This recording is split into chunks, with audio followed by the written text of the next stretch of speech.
Hello, I am Jody Wolf. You're watching Expoz August 21, 2016 at 2:02 a.m.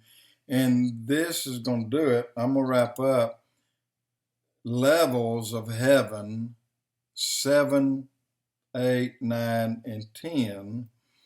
And you got to understand that 99%, or probably even 99.999%, of heaven is not represented right here. There's no way. I mean, heaven is big. It's a creation by God, and God says clearly, way deep back in the Bible, even those that die before there, and I'm taught, say my wife passed away in 99. Her spirit and her soul is completely okay. Her soul is with others, and she's probably met a whole lot of people. And I've heard and read oftentimes that when a person dies and then someone else dies 10 years later, they enter at the same time. But God clearly said that no man can see,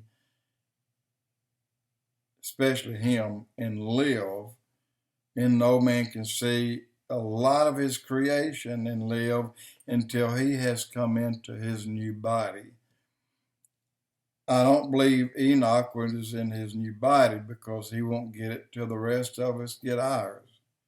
So I just want to bring that up. What is truly representative of heaven is not even touched here. This is just what Enoch put down, and people took, just real quickly. They kind of hit a few things. Most of the things is hidden.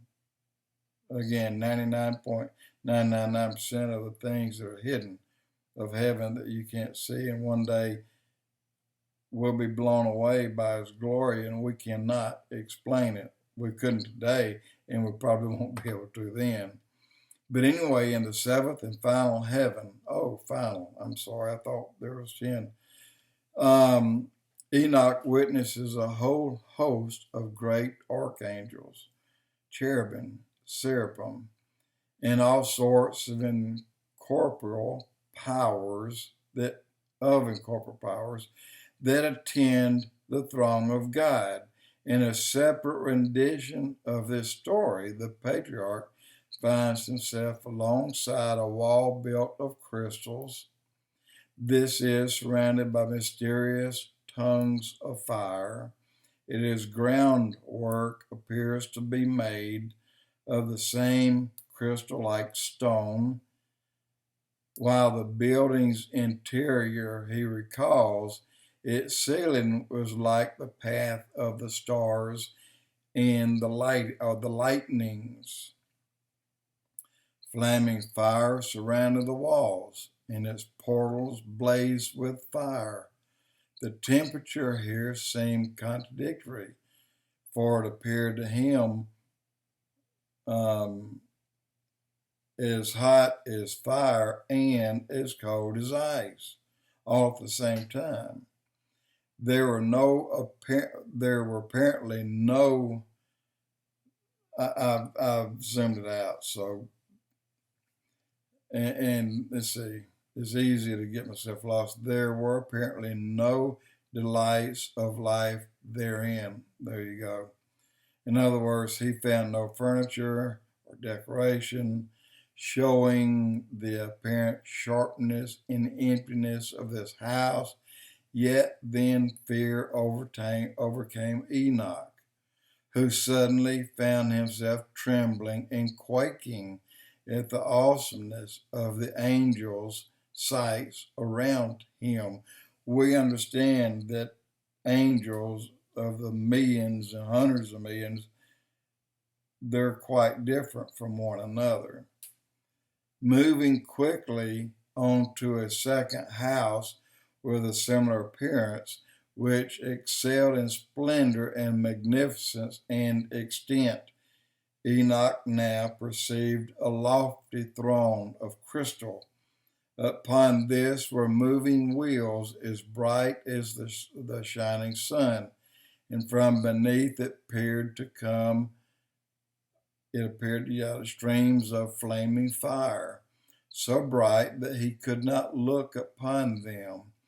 And set thereon the throne was the great glory, whose remnant shone more brightly than the sun and was whiter than any snow.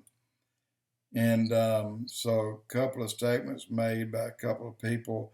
None of the angels could enter and behold his face by reason of the magnificence and glory, and no flesh could behold him. The flaming fire was round and about, and a great fire stood between him, and none around could draw nigh him. And fire was associated with the divine light of God. There's mention of the patriarch visiting an 8th, 9th, and 10th heaven. Yet this section has the look of a later interpolation, hoping to emphasize to the reader that Enoch ends his life in paradise in accord with the statements of the book of Genesis concerning his translation of heaven. The 8th heaven, called Mazloth, signs of the zodiac planets, was a place of the changing of the seasons. The 9th heaven, Kuvchim, Kuvachim, Kuvchim, contained the house of the signs of zodiac. The last, the 10th heaven, is called Arvoth, from which Enoch recognized the constellation whence our first ancestors, wow, this is about to get me now, the star Altair, Altair, in Aquila. Hey, this is crazy. Or as seen in the book of Enoch and his translation into heaven in a later chapter. I don't know if I want to believe that the 10th heaven, is called something from which Enoch recognized the constellation that came from his ancestors that they could see and that they named. Well, out of all this, I get to hear now I don't believe that. I'm sorry, but the 10th heaven, I don't believe it. What can I say? It may be right. It probably is right. I know what the 10th heaven is. I just don't know. But I don't believe in aliens. That was my point. I don't believe in aliens. And aliens are way out there according to people, but there's no proof there's any. Those here, hey, it's DNA in mix. Jody with Expoz.